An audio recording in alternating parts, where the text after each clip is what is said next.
Itu kadang tuh spontan, Pak. Oke. Spontan, wih.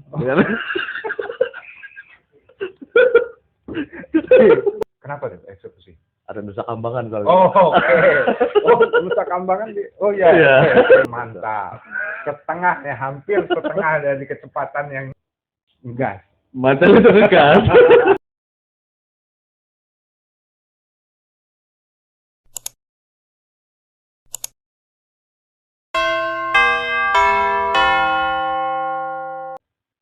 Salam safety buat teman-teman di luar sana. Di video kali ini saya bersama rekan saya, Mas Widi. Ya, Mas Widi ini adalah salah satu rekan saya di proyek ini. Mas Widi, boleh kenalin diri Mas Widi. Mas Widi ini siapa, dari mana, dan siapalah pokoknya itu. Kalau saya sendiri, halo, assalamualaikum. Saya sendiri bukan siapa-siapa sebenarnya. Oke. Saya hanya insan yang insan yang berkelana. insan yang berkelana di mana-mana gitu ya. Oke. Nama saya Widi, panjangannya Triwidianto. Oke. Kebetulan saya asli dari Cilacap, Pak. Orang bilang itu di sana kota eksekusi. Oh, kenapa tuh eksekusi? Ada Nusa Kambangan soalnya. Oh, oke. Oh, Nusa Kambangan oh ya. Iya. Oke. Orang bilang kota eksekusi sana. Oke. Saya untuk basic saya sendiri, Saya dulu saya itu bukan di HSE, Pak. Oke. Saya di awal itu dari sekolah STM, saya itu langsung masuk ke perusahaan pertambangan. Wih, mantap. Okay. Dulu di sana saya ditrainingkan alat untuk unit hauler khususnya. Dari mulai Hino sampai terakhir saya bawa 789 Caterpillar. Oke. Itu. Dari situ ini untuk saya menjadi HS ini sebenarnya sangat kontroversi mungkin ya. Tidak disengaja. Tidak disengaja, Pak. Okay. Karena waktu itu saya ceritanya nih dapat unit baru. Oke. Cuma saya kena speed gun, Pak. Oke, berarti salah satu driver yang tidak mengikuti aturan dengan baik ya. Oke, terus akhirnya di situ saya tetap kena sanksi kan. Kena sanksi karena saya over sampai 78 km per jam, Pak. Dari standarnya 40 km per jam. Mantap. Setengah ya, hampir setengah dari kecepatan yang sudah ditentukan. Oke. Itu bisa untuk pembelajaran kita juga ya, Mas. Maksudnya peraturan prosedur pekerjaan manapun itu pasti kan ada peraturan yang harus kita taati. Ya. Dari situ saya langsung dapat disodori SP3, Pak. Oh, langsung SP3? Langsung SP3. Wow. Itu ada dulu namanya Golden Rule Brokol. Oke. Di situ kan ada item-itemnya itu kalau dia lewat sampai 30 km per jam dari aturan yang sudah ditetapkan langsung SP3. Oke. Dari situ saya standby 6 bulan.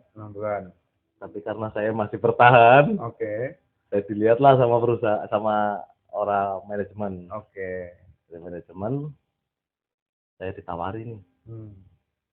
Mas Wid, sampean mau nggak masuk ke rescue kata? Rescue dulu. Rescue dulu, Pak. Oke. Awalnya tuh. Rescue itu apa? Saya kan nggak ngerti, Pak. Awam saya. Benar-benar awam, nol masalah terkait safety itu nol. Lalu saya ngikuti lah training sampai akhirnya saya ke Basarnas. Di Basarnas saya training 1 bulan untuk persiapan bulan ketiga waktu itu tahun 2016. Tuh. 2016. Lumayan. Berarti ketika Mas Widi ditawarin untuk ke rescue, kan Mas Widi belum tahu tuh rescue itu apa, ya kan? Kalau boleh tahu, Mas Widi itu di tambang mana waktu itu? Di Kalimantan kah atau di Kalimantan Timur, Pak? Kalimantan Timur. Tepatnya di Kota Berau. Oh, di Berau. Ketika Mas Widi ditawarin rescue, Mas Widi nggak tahu rescue itu apa. Apa yang ngebuat ya udahlah saya ambil, atau karena saya sudah standby, jadi mau nggak mau, atau memang ya udahlah biar cari pengalaman lain atau bagaimana?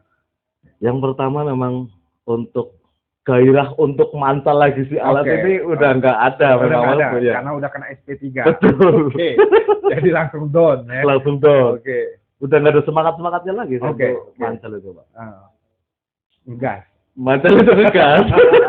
Ngegas di pedal ini. Biasa kan salam 3 pedal. Oke. Itu udah nggak ada semangatnya lagi saya untuk mantal. Kebetulan ya saya ikuti aja. Oke. Itu kan banyak pembelajaran selama 6 bulan saya standby, itu kan banyak pelajaran yang bisa saya ambil kan gitu. Saya ngikuti aja semua alurnya. Alhamdulillah sampai sekarang ini. Oke. Selama 6 bulan itu Mas Widi standby di site. Di site. Itu di standby itu kan SP3 harusnya keluar dong, pulang ya. Atau enggak? Ada masih tahapan SP4 kalau di sana ada SP4. Oke. Berarti standby 6 bulan tanpa job. Berarti cuman absen pulang ya kan. Ibaratnya di penjara secara tidak langsung. Betul, ya kan? betul. Ketika udah berjalan ikut rescue, terus bergabung dengan tim rescue tentunya. Terus apa yang ngebuat oke lah aku jalanin ini aja gitu, yang momennya udah oke, aku jalanin ini, aku nggak mau balik lagi jadi apa yang bawa alat atau apa, gimana, apa yang ngebuat? Waktu saya masuk di rescue itu memang ada satu support, ada ya orangnya tuh dia tuh orang Malang dulu, komandan saya. Itu dia selalu nyemangatin saya. Terus di sana juga saya bisa nemuin jati diri saya nih. Di situ di rescue itu. Pokoknya benar-benar ini duniaku gitu. Ini passionku gitu. Passionnya. Ya. Jadi jatuh cinta karena tidak sengaja. Betul. Yang awalnya melanggar, akhirnya jatuh cinta dan melanjutkan itu. Betul. Berapa lama jadi rescue tuh, Mas Widi di sana? Pokoknya dari 2016. Bulan Januari saya udah start. Udah masuk ya, masuk ke emergency response. Setelah itu dengan berbagai perjalanan yang Mas Widi lewatin di sana, ketemu dengan driver atau operator yang sama tipenya dengan Mas Widi dulu. Apa yang Mas Widi, atau terjun langsung atau hanya ketika ada emergency saja? Untuk apa di sana tugasnya? Ketika ada emergency saja kita baru bertindak, atau emang setiap harinya kita melakukan patroli? Kita kalau untuk apa hari-harinya aktivitas harian itu kita tetap ada observasi, terus patroli, gitu kan. Bahkan sampai tes fatigue kan udah jadi tugas kita, karena waktu itu si departemen HSE sama emergency itu ketika saya masuk itu udah mulai dipisah. Berarti udah berdiri sendiri. Betul. Berarti kan secara tidak langsung harusnya tidak berhubungan langsung ya ke lapangan. Ya. Hanya ketika ada emergency aja. Betul. Jenuh nggak? Itu kan sama aja, kita pekerjaannya kan monoton tuh. Kita kontrol, monitoring, patroli kan monoton. Sedangkan kalau misalnya operator atau departemen yang lain kan setiap hari pasti ada, kalau mekanik mungkin ada alat yang lain, ganti-ganti, operator ada area yang lain-lain. Kalau di rescue ada bosen nggak? Tidak ada, Pak. Nggak ada ya? Karena kita juga ada jadwal untuk latihan. Yang pertama, itu kan kita ada bikin berapa tim tuh.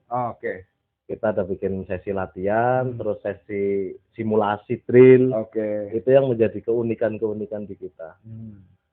Berarti tidak semerta-merta hanya itu aja, karena ada beberapa kegiatan yang harus dilaksanakan. Setelah dari sana, Mas Widi langsung ke proyek yang di bidang seperti ini. Betul. Kan beda, Mas, dari rescue terus terjun langsung ngadepin orang, apalagi ngurusin sesuatu. Apa kendalanya?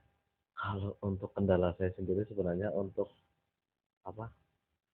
Ke pekerja sih. Pekerja? Ya. Gimana? Pekerja ini kadang kalau kita di tim itu kan dulu ya waktu di emergency itu kan kita pokoknya kalau yang saya mau begini harus begini. Tapi kalau sekarang kita jalan di construction ini nggak bisa kita. Nggak bisa. Kita harus tahu juga kondisi psikisnya si pekerja ini, capek atau enggak gitu kan. Kita nggak bisa maksain kalau untuk masalah apa yang menjadi mau kita itu nggak bisa. Berarti harus putar otak untuk itu ya. Betul. Kita tujuannya ke sana gitu kan. Tapi kita nggak bisa langsung serta-merta untuk pakai jalan yang lain. Betul. Itu kendalanya. Dan ini kita teman-teman di proyek yang sama, kebetulan Mas Widi juga yang secara langsung berhubungan dengan teman-teman pekerja untuk erektor jembatan. Yang dimana kita kemarin beberapa bulan yang lalu banyak drama yang sudah kita lewati. Sebagai seorang safety, kita menghadapi safety juga. Di video saya sebelumnya safety di safety in. Ya.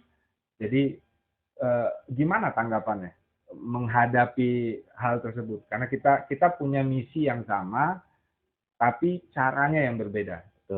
Gimana nanggapin hal itu? Kalau secara pribadi saya sendiri nih, itu hal yang wajar sih. Karena apa namanya, ya ilmunya safety ini kan paten. Tidak bisa diganggu gugat. Cuma kita juga punya cara untuk menuju ke sana. Itu Pak.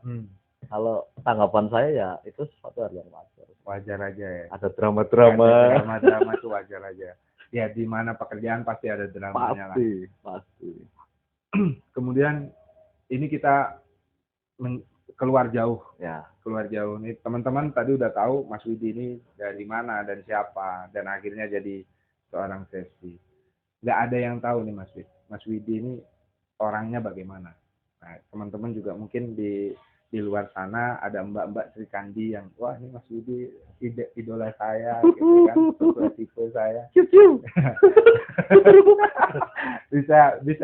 bisa diceritakan Mas Widi di luar dari pekerjaan itu Mas Widi itu seorang ayah kah, seorang bujangan tulen kah, atau bagaimana, atau ada yang apa itu ininya? Kalau saya pribadi untuk saat ini itu bujang beranak satu, Pak. Bujang beranak satu. Bujang beranak satu. Udah saya jalani sendiri itu 4 tahunan. 4 tahunan.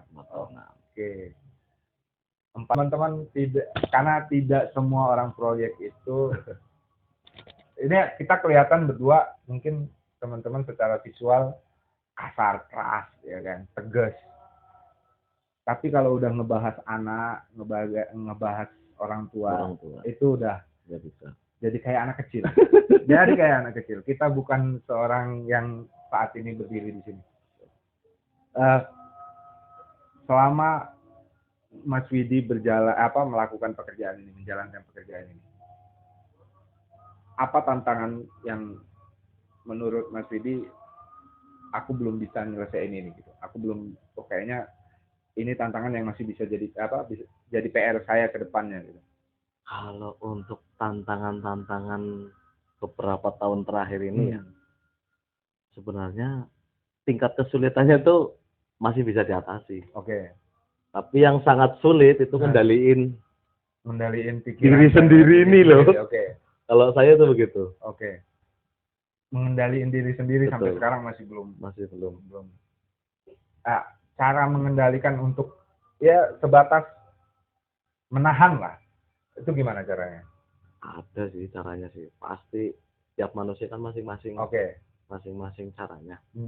Kalau saya memang nggak bisa ini, tapi kadang kalau udah terlalu nyeplos, kadung nyeplos, itu memang udah nggak bisa ditahan.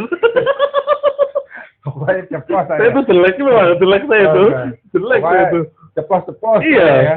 Mau sakit, mau baik, pokoknya ceplos. Urus gitu. Nanti setelah udah keluar semua, baru mikir. Itu begitu orangnya. Harusnya nggak begini gitu. Iya. Tapi kan itu sebenarnya nggak jadi masalah harusnya, karena di proyek kan ya semua orang berhak menyampaikan apa yang ini, apalagi jangankan kita, semut aja kena pija pasti gigit gitu kan, apalagi kita yang udah melakukan segala hal tapi masih belum bisa diterima, pasti kan agak meluap. Betul, Ya, itu normal. Tapi ketika itu sudah terlewat, terpikir nggak itu apakah ini harus diperbaiki? Apakah oh ya sudahlah, mereka pasti paham apa yang maksud saya tidak untuk melukai atau tidak menyakiti itu. Apa Tetap, cuman ya udah gitu aja. enggak Pak, tetap saya perbaiki. Oke. Tetap saya berpikir juga. Saya juga istilahnya apa namanya, terjadi seperti itu kadang tuh spontan Pak. Oke. Spontan, wih.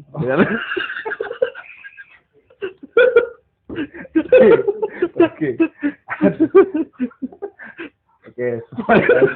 Saya nggak ada rencana kan yang seperti itu. Oke. Kan begitu. Oh, pokoknya spontan aja. Oh, iya. Aduh. Oke teman-teman, itu kita memang butuh merilis itu dengan berbagai hal, termasuk dengan jargon-jargon atau spontanitas yang tidak banyak orang tahu. Gimana caranya bisa ngebuat suasana itu bisa lebih santai lagi? Kalau saya biasanya tuh lebih baik saya ini dulu Pak, menyingkir dulu, cari tempat tenang dulu.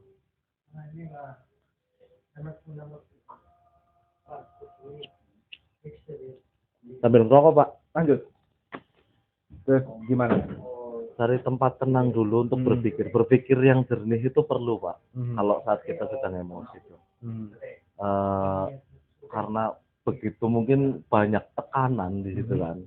Itu yang menjadikan kita tuh spontan itu terjadi keluar seperti begitu adanya gitu loh. Oke. Tapi memang Mas Widi itu orangnya di luar dari pekerjaan Ya.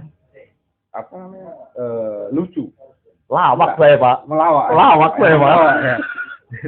Jadi tidak, karena kan kalau orang mungkin di lapangan, teman-teman di lapangan yang tidak kenal secara jauh Mas Widi pasti ngeliatnya ini orang tegas atau apa gitu. Tapi ketika sudah mengenal jauh, ternyata orangnya lucu. Lawak saya Pak. Lawak banget.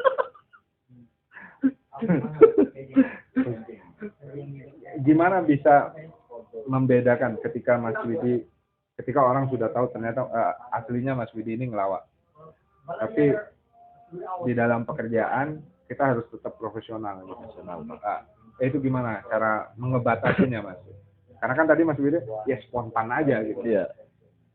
Berarti kan spontan itu kan kapan aja bisa keluar. Bisa keluar. Berarti di dalam melaksanakan pekerjaan itu gimana tetap profesional ini dapat, tapi tidak menjadi orang lain gitu. Kalau untuk terjadinya si spontan itu memang kita ngelihat pikiran kita aja sendiri Pak. Oke. Pikiran kita itu tekanan bagaimana, pressure-nya seperti apa. Ketika kita udah upayakan dan itu masih belum bisa terima, seperti yang Pak Rofi tadi bilang, kan begitu. Otomatis dia spontan itu keluar. Oke. Tapi di luar itu pun setelah keluar, saya berpikir dan nggak mau memperpanjang aja Pak. Oke, jadi pokoknya ya udah keluar. Udah keluar. Hari itu, detik itu selesai. Gitu. Bagi orang yang mengerti dan mengenal pasti ya itu spontanitas dan tidak berimbas ke belakangnya. Betul. Ketika ada seseorang yang justru malah menganggap bahwa Mas Widi ini gampang aja, orangnya lawak, bisa di ini, gimana menghadapin orang yang berpikiran seperti itu? Nah, kalau ada orang yang seperti itu mungkin aku bisa lah mengikuti Pak. Mengikuti cara bermainnya dia. Oke. Saya ikuti. Cuma kalau ada momen-momen tertentu yang kita harus serius, ya memang serius gitu loh. Jadi bisa menempatkan, memposisikan di mana serius, di mana tidak. Betul. Di mana kita berlaku adil itu sebenarnya. Jadi tempat teman-teman ini teman-teman yang perlu tahu, tidak semuanya orang atau safety itu keras. ya tegas, yang ibaratnya nggak bisa diajak bercanda sedikit. Kita bisa bercanda tapi di tempat yang berbeda, Betul. di momen yang berbeda. Betul. Ketika menjalankan tugas ya kita harus profesional. Di luar dari itu ya layaknya teman, abang, adik ya kan. Betul. Ya kita bercanda apa segala macam. Selagi bercandanya itu masih di dalam koridor ya. Koridor, masih di batas Batas kewajaran. kewajaran. Terus ini kita sudah erection sudah selesai Mas. Dari beberapa kendala yang bukan kendala, beberapa drama yang sudah kita lewatin. Erection sudah selesai. Itu dari saya adalah kepuasan tersendiri. Dan pekerjaan selanjutnya adalah finishing yang mungkin bisa kita selesaikan beberapa minggu ke depan. Setelah lane terakhir naik, apa yang menjadi kepuasan tersendiri Mas Widi? Itu selesai. Kalau di setiap sesi erection dan apa namanya at the last girder itu sebenarnya suatu kepuasan pribadi saya sendiri. Maksudnya wow gitu loh. Kalau buat saya tuh wow gitu loh. Ya. Memang bukan juga membanggakan prestasi ya. Setidaknya saya ada rasa syukur nantinya ini akan bermanfaat untuk orang lain. Ya, untuk orang lain. Kan begitu. Di situ di tiap-tiap project itu saya pasti berpikir bagaimana cara menyelesaikan. Ketika udah selesai, di situ ada kepuasan kita tersendiri, bisa bermanfaat untuk orang lain. Itu sebenarnya yang jadi apa namanya? Yang jadi suatu apa Pak namanya tuh? Ini apa? Pemancing atau jadi pemicu kepuasan gitu. Gitu. Jadi teman-teman, kita udah menyelesaikan 6 line. Girder udah erection, dan Mas Widi kebetulan yang tim yang terjun langsung ke erection. Dan kita sudah beberapa kali melewati beberapa hal yang perlu kita selaraskan. Betul. Dari dari prosedur, terus dari sudut pandang pelaksanaan pekerjaan tersebut, yang akhirnya kita udah mensepakati dan akhirnya bisa berjalan dengan lancar dan kita udah mendapatkan apa yang kita inginkan. Terakhir Mas Widi, tipsnya Mas Widi untuk rekan-rekan HSE yang lain, dan mungkin ada adik-adik kita juga yang masih mau terjun atau mungkin yang baru terjun, gimana supaya menjadi safety yang bisa diandalkan oleh semua departemen, bukan hanya departemen HSE tersendiri? Kalau dari saya, safety memang perlu. Safety memang harus. Tapi kita juga harus bisa melihat situasi dan kondisi. Entah dari pekerja, entah dari kondisi di lapangan, entah dari area kerja kita. Itu menjadi satu kesatuan yang harus kita pertimbangkan Pak di situ. Kita nggak bisa harus istilahnya mutlak atau apa istilahnya tuh harus kaku ya, harus kaku itu enggak. Tapi kita melihat 3 kondisi. Jadi kita cari jalan terbaik. Betul. Safety-nya dapat, construction dapat. Yang penting semuanya berjalan dengan. Betul. Dan itu akan balance.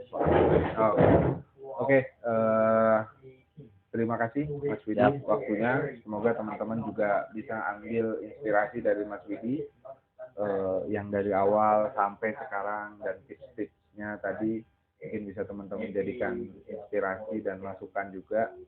Terima kasih sudah menonton. Bantu like, subscribe, dan komennya. Terima kasih. Siap.